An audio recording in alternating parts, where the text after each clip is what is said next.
Cabinet के विषयों के पूर्व माननीय मुख्यमंत्री जी ने कुछ बातों से अवगत कराया है, जिससे मैं आपको भी अवगत कराना चाहता हूं।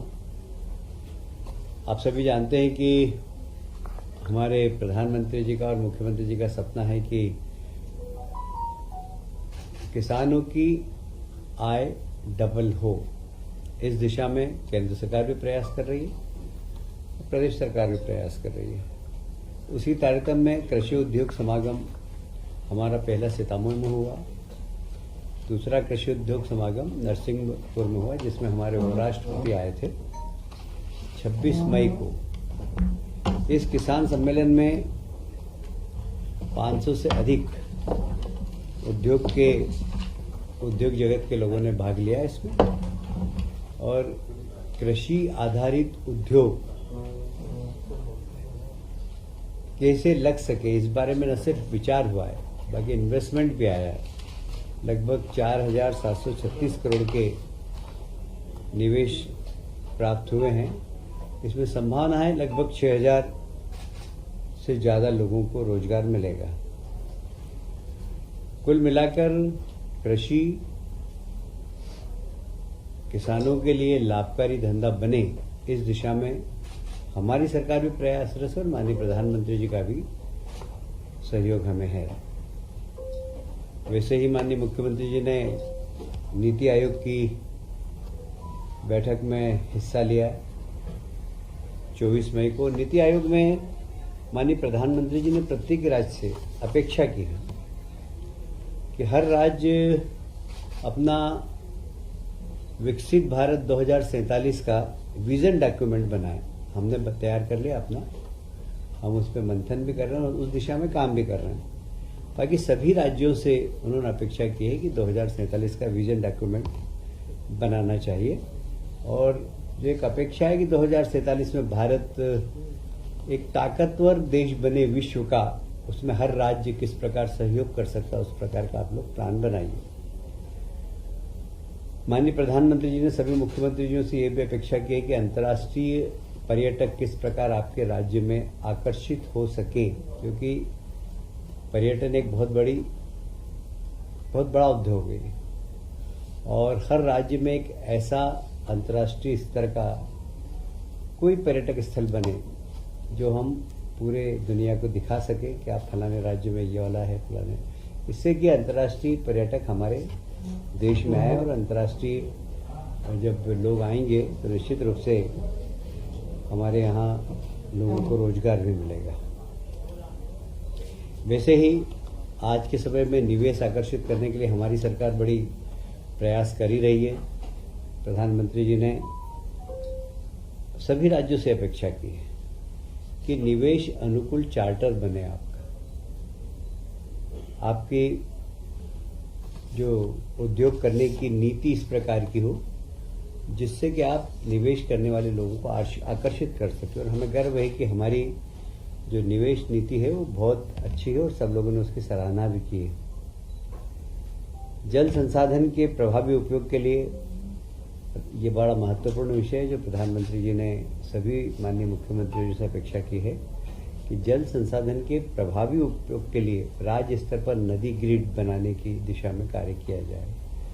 हम लोग इस दिशा में काम कर ही रहे हैं। आपको मालूम है, नदी जोड़ो अभियान के अंतर्गत हमने बहुत सारी नदियों को जोड़ा है, और मालवा रीजन में जितनी भी हमारी गंगा बेसिन की नदियाँ हैं उन सबको हमने भी जोड़ने का काम किया ही है। वैसे ही 2 टियर और 3 टियर शहर है, उसकी चिंता अभी से करें आप। वहाँ पर योजनाबद्ध तरीके से उस शहर का नियोजन हो। उनका क्या होता है कि लोग सिर्फ मेट्रो सिटी तक ध्यान देते हैं, वो 2 टियर और 3 टियर सिटी पर ध्यान नहीं देते हैं।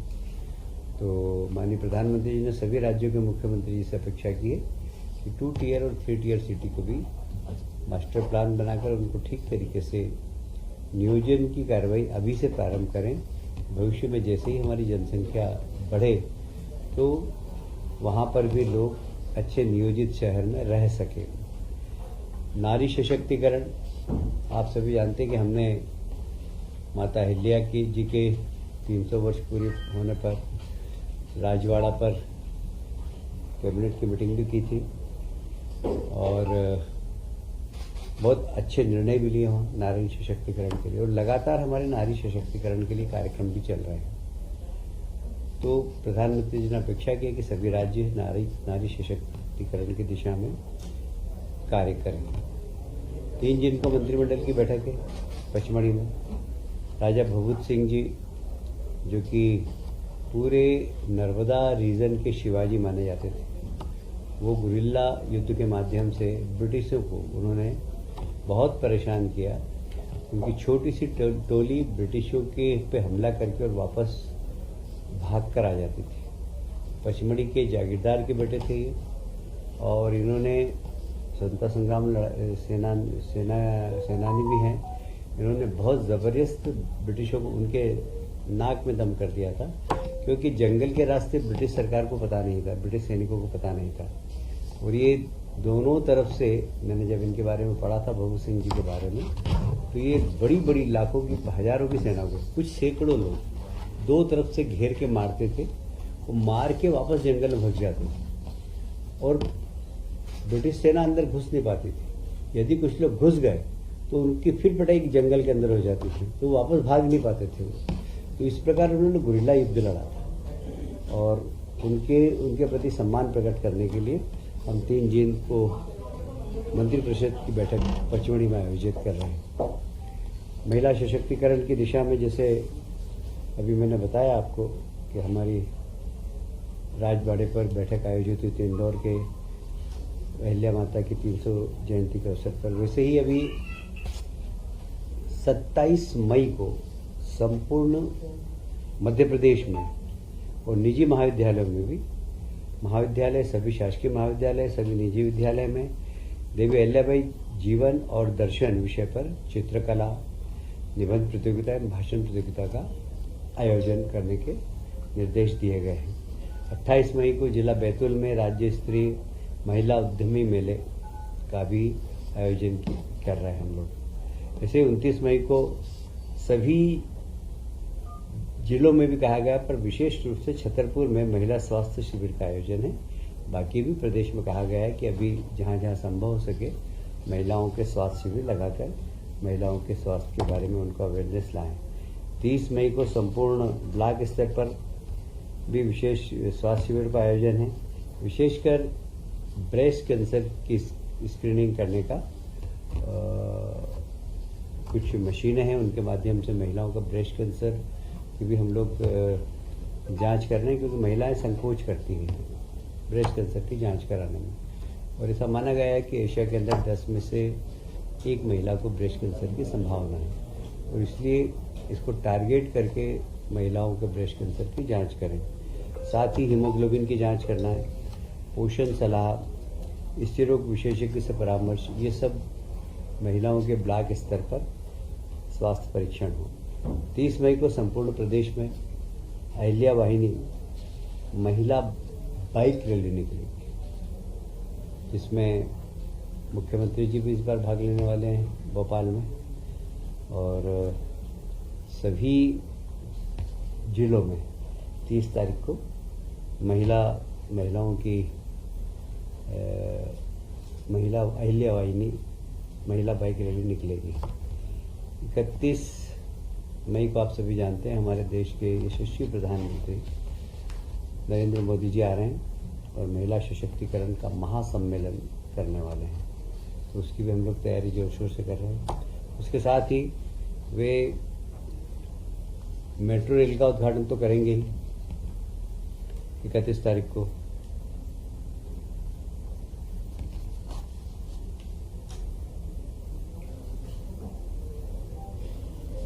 इकतीस मई को जम्बूरी मैदान में माननीय प्रधानमंत्री जी का महिला सशक्तिकरण महासम्मेलन का कार्यक्रम है। इसमें लगभग 2 लाख हमारी महिला उद्यमी, महिला कामगार, महिला सेल्फ हेल्प ग्रुप की महिलाएं, लाडली बहनें महिलाएं शामिल होंगी। इंदौर में मेट्रो ट्रेन का वर्चुअल लोकार्पण होगा। सतना एवं दतिया में नवीन एयरपोर्ट का वर्चुअल लोकार्पण होगा। इन सभी स्थानों पर केंद्रीय मंत्री भी रहेंगे। जिस विभाग का, जैसे इंदौर में संभावना है कि केंद्रीय मंत्री, कैबिनेट मंत्री और राज्य मंत्री उपस्थित रहें। सतना एवं दतिया में जहाँ पर कि नवीन एयरपोर्ट हो रहे हैं वहाँ पर भी केंद्रीय मंत्री और राज्य मंत्री उपस्थित रहेंगे। उज्जैन में शिप्रा नदी का घाट का वर्चुअल भूमि पूजन होगा, वहाँ पर भी हमारे राज्य के मंत्री भी रहेंगे और केंद्रीय कोई मंत्री वहाँ पर आकर सम्मिलित होगा।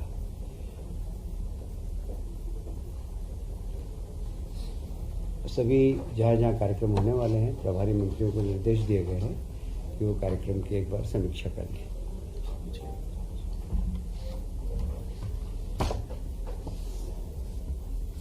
एक बहुत महत्वपूर्ण निर्णय और प्रधानमंत्री जी ने लिया है कि देश के सभी जिलों में, चार वैज्ञानिक, कृषि वैज्ञानिक भेजेंगे।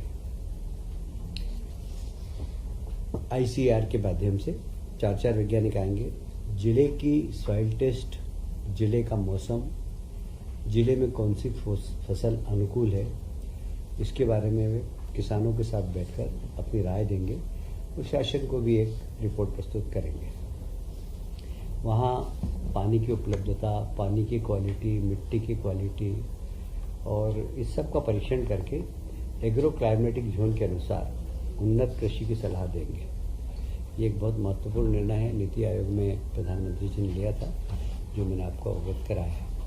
आज उसी प्रकार एक और काफ़ी महत्वपूर्ण निर्णय हुआ है, वित्तीय अधिकारों का प्रत्यायोजन।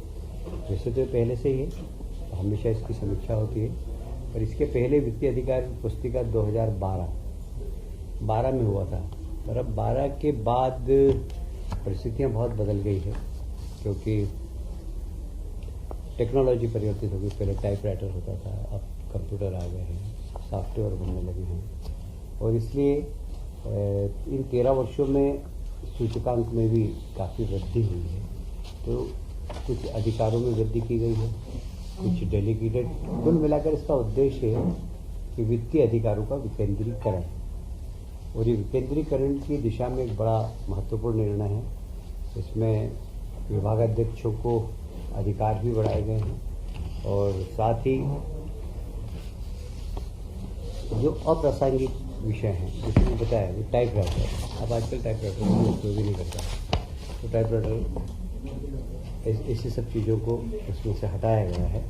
और ऐसे कुछ नवीन पद जो पहले नहीं थे, कंप्यूटर ऑपरेटर हो गए, सॉफ्टवेयर के लिए ऐसे सब नवीन पद भी सृजन करने के अधिकार दिए गए हैं। और कुल मिलाकर बजट का समय सीमा में उपयोग हो। कई बार फाइलें इतनी लंबी लंबी चलती हैं, जैसे मैं एक उदाहरण बताऊँ आपको कि आप किसी विभाग में अगर किसी कर्मचारी कोई बीमार हो जाता है, उसको उसकी बीमारी के लिए पैसा निकालना है, तो फिर उसकी फाइल चल के जाएगी पहले विभाग के पास, विभाग से फिर वित्त के पास, फिर स्वास्थ्य मंत्री के पास, फिर वापस विभाग में चल कर आएगी। अब ये सारे अधिकार एक विभाग को दे दिए गए, विभाग के अंदर ही निर्णय करके और सीधा 80% दे सकते। उसी प्रकार जो अनुपयोगी प्रावधान थे वो निकाल दिए गए हैं। कुल मिलाकर अधिकारों का विकेंद्रीकरण किया गया है, प्रक्रिया का सरलीकरण किया गया है। हम ईज ऑफ डूइंग वर्क उद्योग के लिए कहते हैं, ईज ऑफ डूइंग वर्क सरकार के अंदर भी हो, इसका प्रयास है।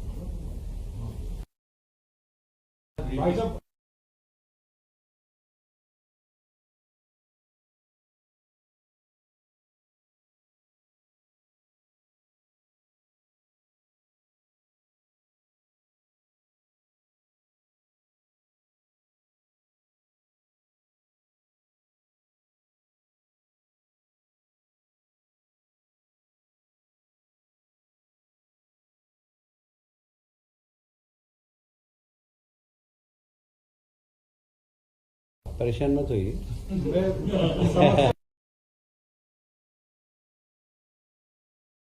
कोविड को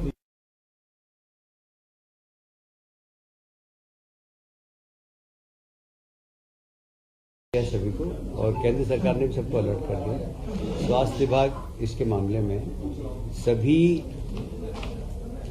जिलों के अंदर जो जो तैयारी करना चाहिए कोविड की, क्योंकि कोविड अब एकदम कोविड के अब हम सब लोग आदी हो गए, मतलब इसलिए जो तैयारी करना चाहिए सबको तैयारी करने के निर्देश दे दिए गए।